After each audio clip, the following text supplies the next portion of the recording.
flying up. What's flying up? The fly there. Oh. You will come, give me 10. May bangko ka na pala kay Presi. Mandin. Ingat!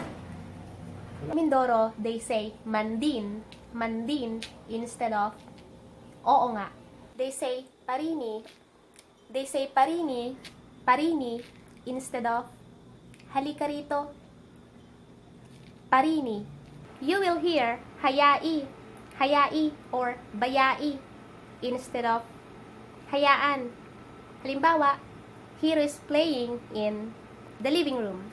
And I wanna say, I'll let him be. Instead of saying, hayaan mo, you will hear bayai or hayai. You will hear baga instead of ba. Baga, is that so? Instead of saying, ganun ba? Baga, you will hear ari, ari, instead of ito. Ari. Example, I'm looking for something. Ito ba? Instead of saying, ito ba? Ari baga? Ari baga?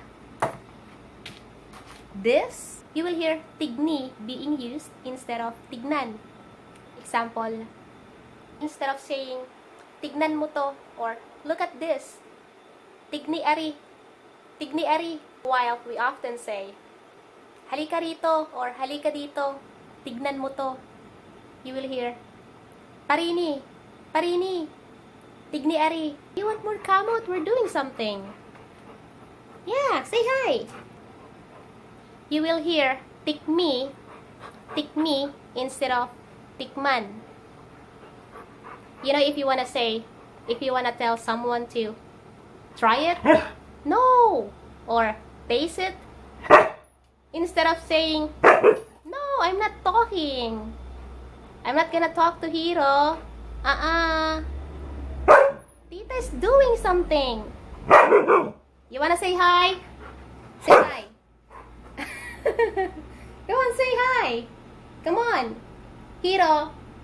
Parini. Parini. Parini. Okay, where am I? You know, if you wanna tell someone to try it or taste it, instead of saying, tikman mo, you will hear, tikmi, tikmi. They say ngani, ngani instead of nga. Ngani. Andine. Andine instead of andito. You'll hear laang. Laang instead of lang. Instead of lang. Example, just that. Just that. Instead of saying, yan lang, you'll hear, yan laang. Yan laang. Where? Flying up. What's flying up? The fly there. That's the fly, okay? Hero. Did you see? Wala baya. Meron nga ni. Wala baya. Ayun, oh, nasa taas.